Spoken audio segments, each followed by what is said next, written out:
ஸ்ரீசக்கர வரதாச்சாரியம் சுத்தசத்வ குருத்தமம் ஸ்ரீநிதிம் ராகவம் வந்தே அபார கருணாகரம்.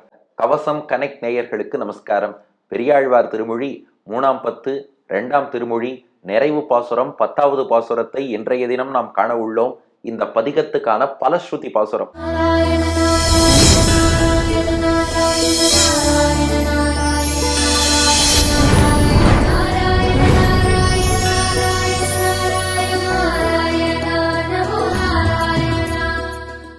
இத்தனை பாசுரங்கள் பெரியாழ்வார் யசோதையினுடைய அந்த அழுகை, புலம்பல், பாசம், பொங்கும் பரிவு, ஐயோ பாவம் என்ற அந்த உணர்ச்சி எல்லாம் பார்த்தோம் இல்லையா? இது அனுபவித்ததற்கு என்ன பலன்? அதைத்தான் நிறைவு பாசுரத்தில் குறிப்பிடுகிறார். என்றும் எனக்கு இனியானை என் மணி வண்ணனை கன்றின் பின் போக்கினேன் என்று அசோதை கழறிய பொன்திகழ் மாடப் புதுவையர்கோன் பட்டன் சொல் இன்தமிழ் மாலைகள் வல்லவர்க்கு இடரில்லையே. என்றும் எனக்கு இனியானை என்மணி வண்ணனை கன்றின் பின் போக்கினேன் என்று அசோதை கழறிய பொன்திகழ் மாடப் புதுவையர்கோன் பட்டன் சொல் இன்தமிழ் மாலைகள் வல்லவர்க்கு இடர் இல்லையே. இந்த பாட்டை 4 பகுதிகளாக பிரித்து கொள்ள வேண்டும்.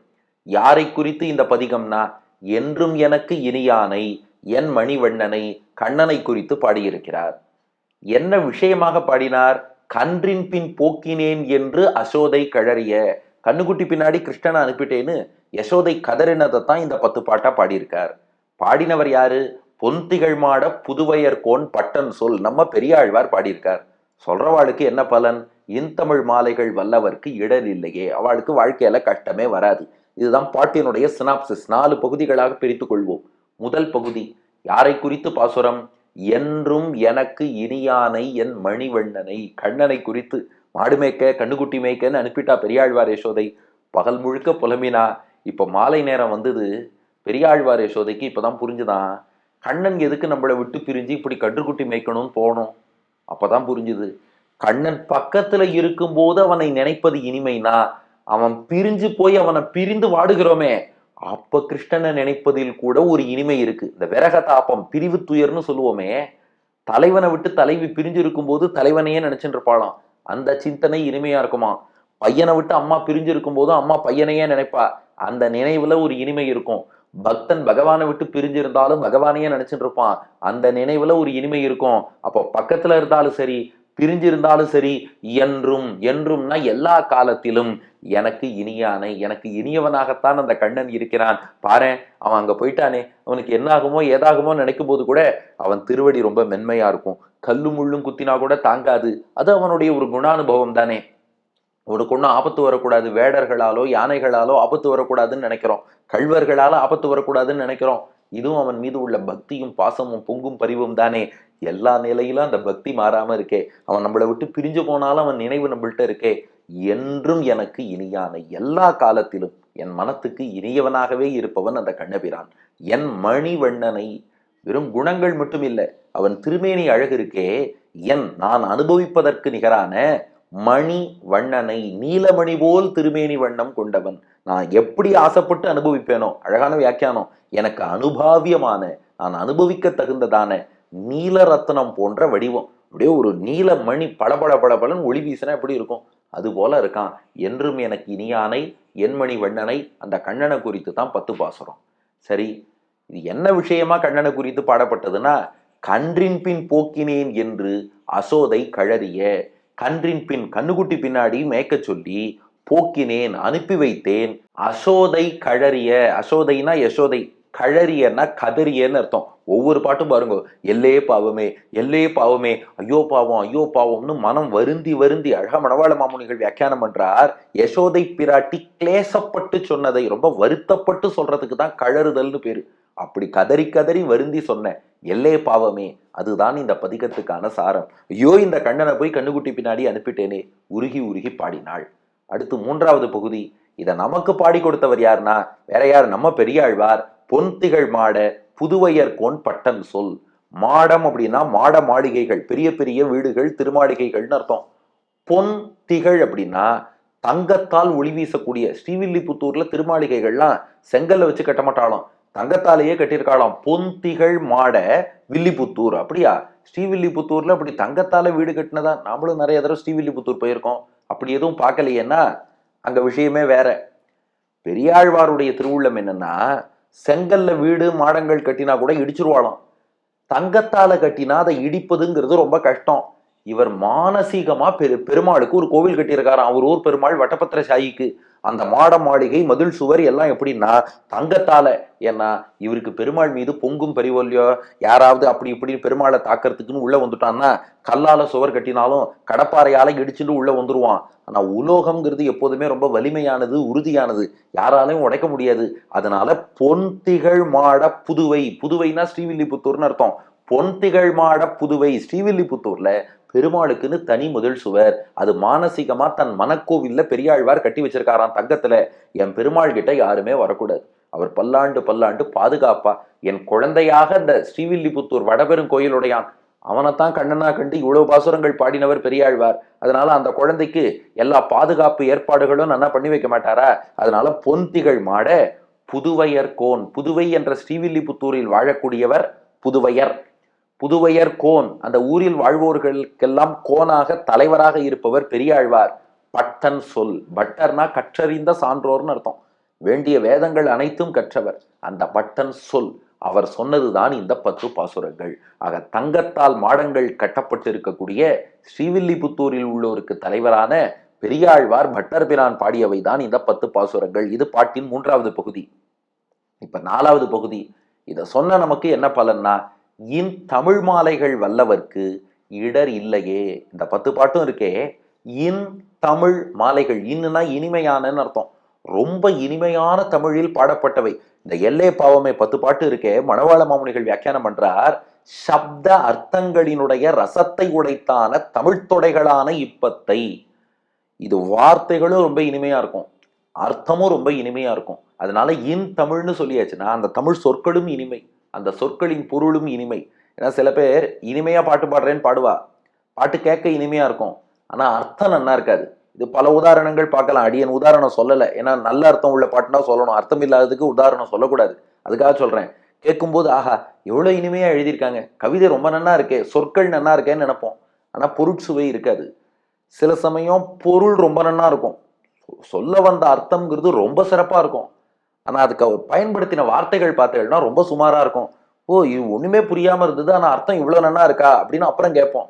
ஆனா இந்த 10 பாட்டுக்கு என்ன ஏற்றம்னா, இன் தமிழ், அந்த தமிழ் சொற்களும் இனிமையா இருக்கும், அர்த்தமும் அதை விட இனிமையா இருக்கும். ரெண்டும் இனிமையா இருக்கும்படி தமிழ் மாலை, அதாவது தமிழ் பாக்களாலேயே ஒரு மாலை தொடுத்திருக்கார் பெரியாழ்வார். பெருமாளுக்கு நிறைய மாலை சமர்ப்பிச்சவர். செண்பக மல்லிகையோடு செங்கழுநீர் இருவாட்சி எண்பகர் பூக்களை கொண்டு மாலை சமர்ப்பித்த அதே பெரியாழ்வார் தமிழால் ஒரு மாலை தொடுத்தார். அதுதான் இந்த 10 பாசுரங்கள். இன் தமிழ் மாலை வல்லவர்க்கு.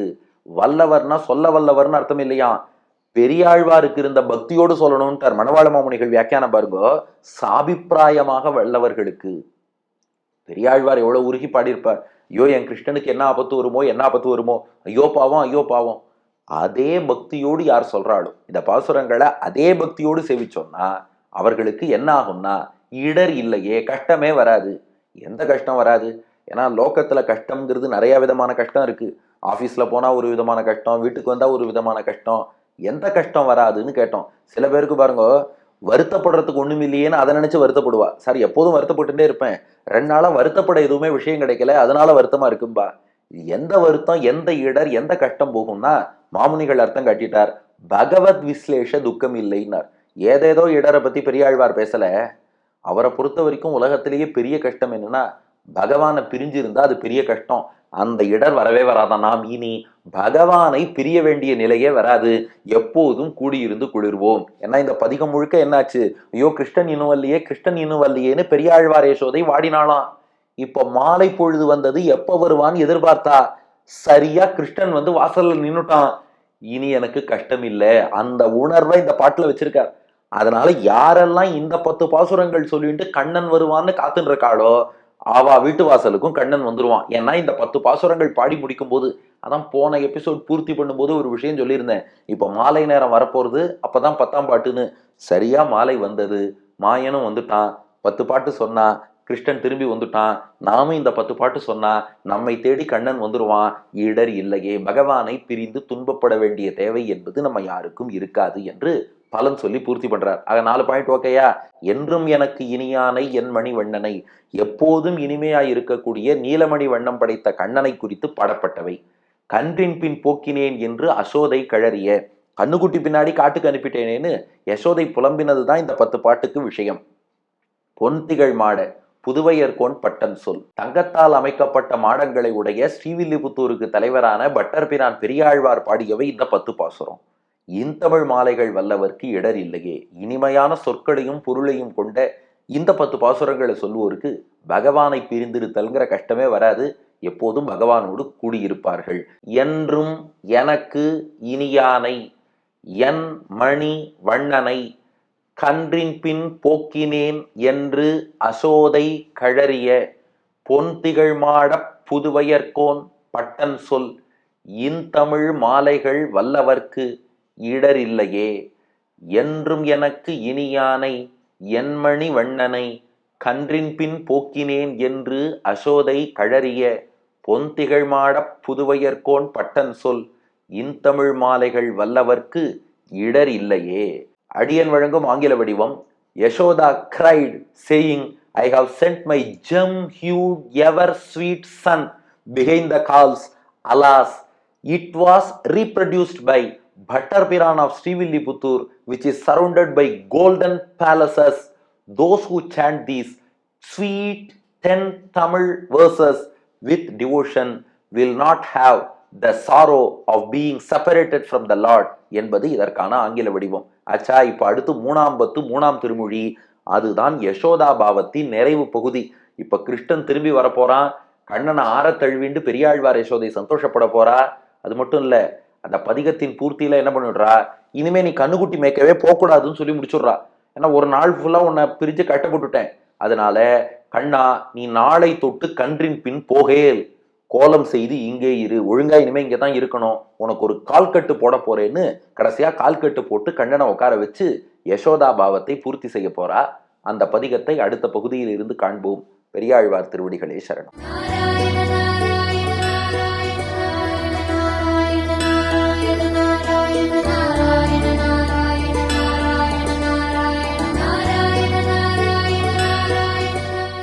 என்றும் எனக்கினியானை என் மணிவண்ணனை, கன்றின் பின் போக்கினேன் என்று அசோதை கழறிய, என்றும் எனக்கினியானை என் மணிவண்ணனை, கன்றின் பின் போக்கினேன் என்று அசோதை கழறிய, பொந்திகள் மாட புதுவையர்கோன் பட்டன் சொல், இன்தமிழ் மாலைகள் வல்லவர்க்கு இடரில்லையே. பொந்திகள் மாட புதுவையர்கோன் பட்டன் சொல், இன்தமிழ் மாலைகள் வல்லவர்க்கு இடரில்